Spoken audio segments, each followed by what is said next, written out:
Halo teman-teman, apakah kalian pernah menggosokkan sisir pada rambutmu? Setelah menggosok sisir pada rambut, apakah kalian pernah mendekatkan sisir tersebut pada benda-benda kecil seperti potongan kertas? Apakah yang terjadi pada potongan kertas tersebut ya? Apakah potongan kertas tersebut tertarik pada sisir? Bagaimana hal ini dapat terjadi? Kalau teman-teman penasaran, ikuti terus ya videonya.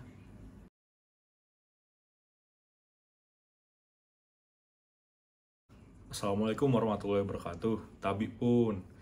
Bagaimana kabar teman-teman semua? Semoga kalian sehat semua ya. Pada hari ini, kita akan belajar tentang listrik statis dan penerapannya. Sebelum memulai materi, ada baiknya kita berdoa terlebih dahulu. Berdoa dimulai.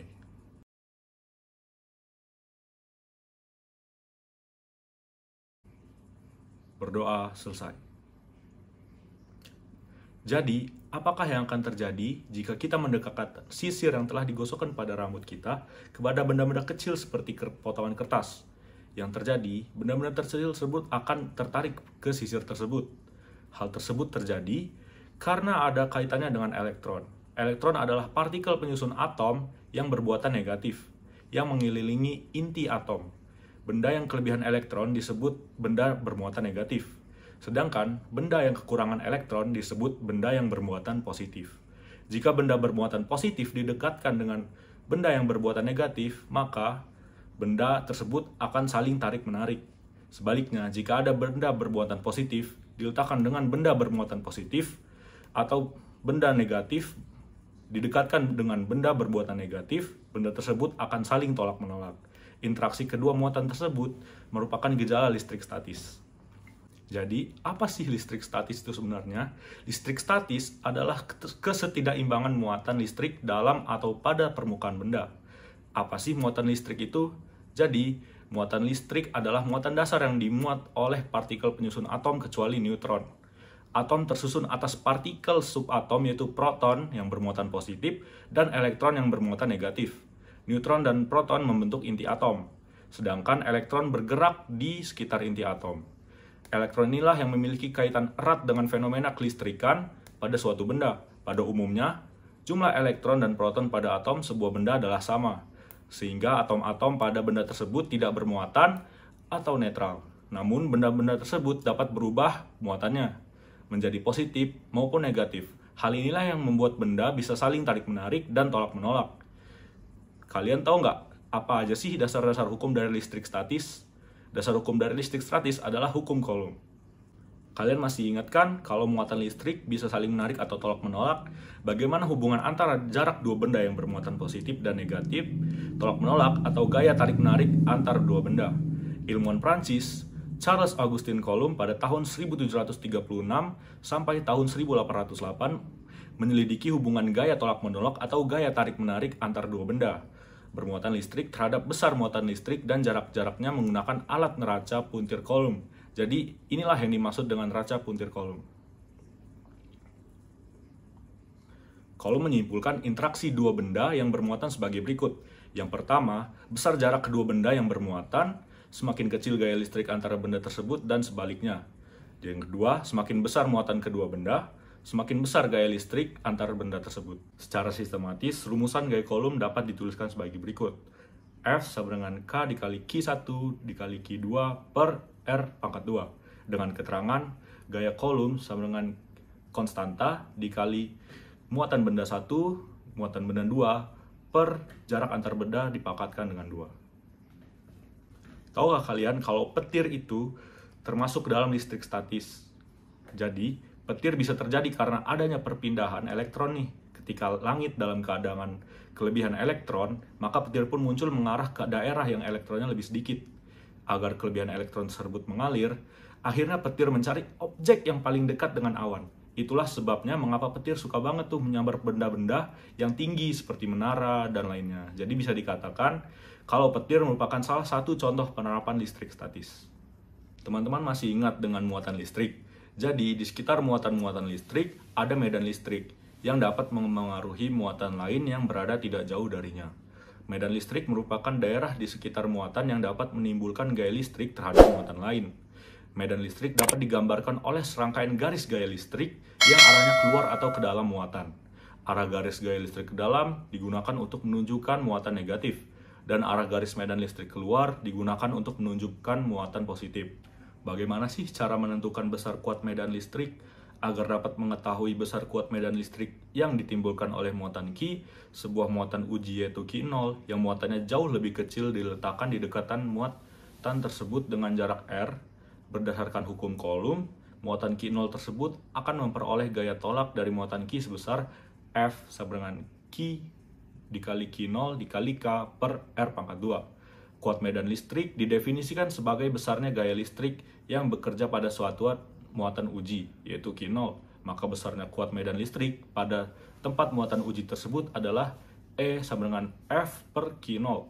E sama dengan K dikali Q dikali Q0 per R pangkat 2 per Q0. Jadi hasilnya E sama dengan K dikali Q per R pangkat 2. Dapat disimpulkan bahwa besar kuat medan listrik pada suatu titik yang berjarak R dari muatan Q adalah E sama dengan K dikali Q per R pangkat 2. Dengan E medan listrik sendiri, F gaya Coulomb, dan Q besar muatan listrik. Teman-teman tahu nggak mengapa petir itu berbahaya? Apa sebenarnya petir itu? Orang yang pertama kali menyatakan bahwa petir terjadi akibat gejala listrik statis adalah Benjamin Franklin pada tahun 1706 sampai 1790.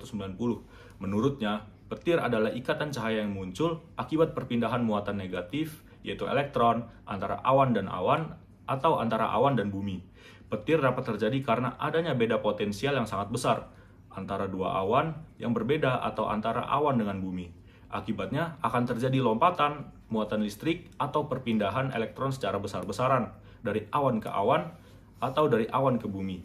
Besarnya beda potensial listrik dapat dihitung dengan membandingkan besar energi listrik yang diperlukan dengan jumlah muatan listrik yang dipindahkan, yaitu delta V sama dengan W per Q, dengan delta V adalah beda potensial listrik tersebut, W energi listrik, dan Q adalah muatan listrik tersebut.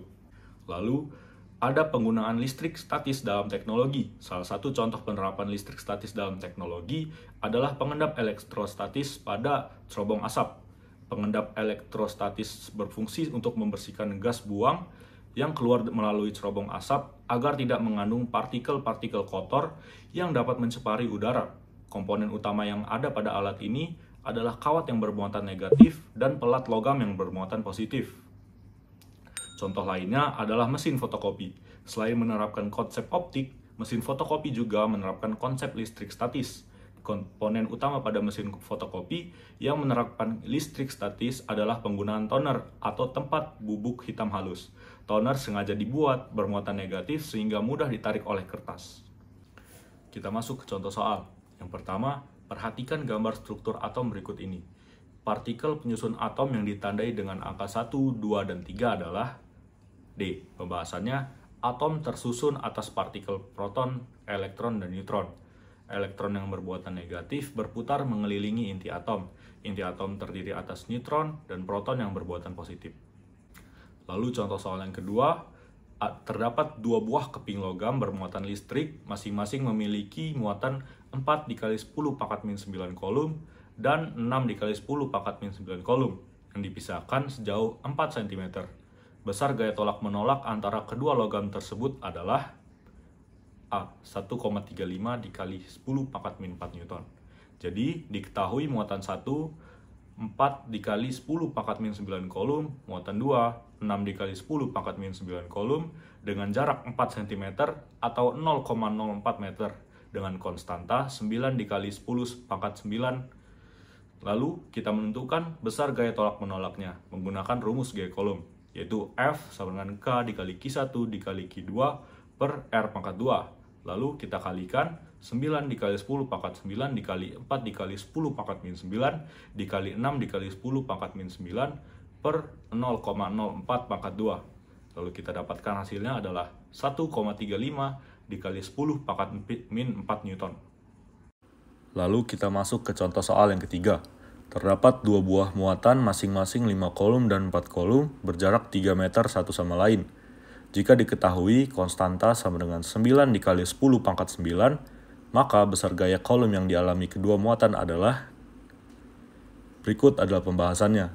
Diketahui muatan 1 sama dengan 5 Coulomb, muatan 2 sama dengan 4 Coulomb, dan jarak antar muatan 1 dan muatan 2 adalah 3 meter, dan konstanta kolom adalah 9 dikali 10 pangkat 9. Untuk menjawabnya, kita menggunakan hukum kolom, yaitu F sama dengan K dikali Q1 dikali Q2 per R pangkat 2. Masukkan angka-angkanya, lalu terdapat F sama dengan 9 dikali 10 pangkat 9 dikali 5 dikali 4 per 3 pangkat 2. F sama dengan 9 dikali 10 pangkat 9 dikali 20 per 9. F sama dengan 1 dikali 10 pangkat 9 dikali 20.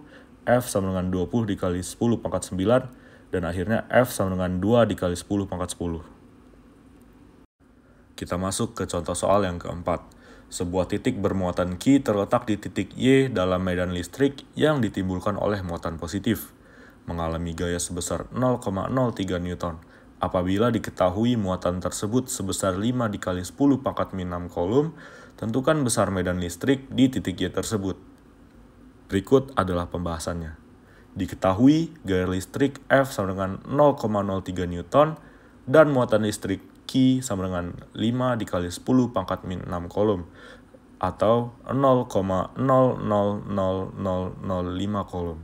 Untuk menjawabnya, kita menggunakan rumus medan listrik, yaitu E sama dengan F per Q sama dengan 0,03 Newton per 0,000005 kolom. Lalu kita dapatkan 6000 Newton per kolom. Jadi jawabannya adalah medan listrik sebesar 6 dikali 10 pangkat 3 Newton per kolom. Lalu contoh soal yang terakhir, terdapat dua buah muatan listrik yang nilainya sama diletakkan pada jarak R meter sehingga terjadi gaya kolom sebesar F1 Newton. Ketika jarak keduanya diubah menjadi 2 kali semula, gaya kolom yang dialami menjadi F2. Perbandingan F1 dibanding F2 adalah, berikut adalah pembahasannya. Diketahui rumusan gaya kolom adalah F sama dengan K dikali Q1 dikali Q2 per R pangkat 2. Dari rumus di atas, diketahui F sebanding dengan 1 per R pangkat 2. Diketahui dari soal, R2 sama dengan R1. Sehingga F1 banding F2 sama dengan R1 banding R2 dipangkatkan dengan 2. Jadi F1 per F2 sama dengan 2 R1 per R1 pangkat 2. Sehingga F1 dibanding F2 sama dengan 4 banding 1. Lalu kita masuk ke latihan soal. Teman-teman coba ya mengerjakan soal ini, setelah itu akan kita bahas bersama ya. Jadi, mari kita bahas bersama.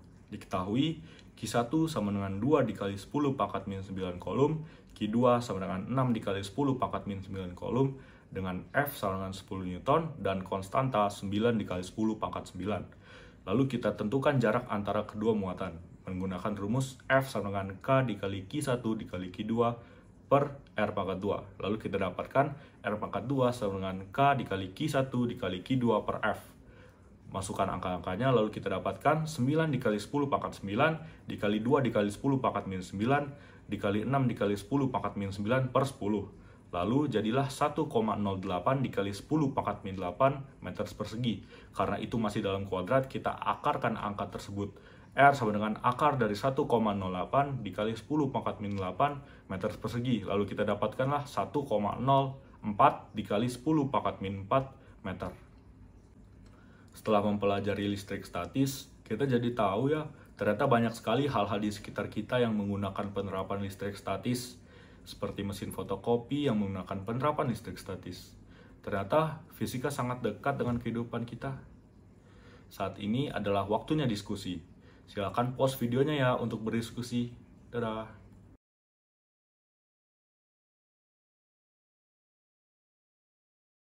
Untuk teman-teman semuanya, jangan lupa belajar dan baca bukunya ya. Terima kasih sudah menonton video ini sampai akhir. Semoga video pembelajaran kali ini bisa memberi manfaat kepada teman-teman semua.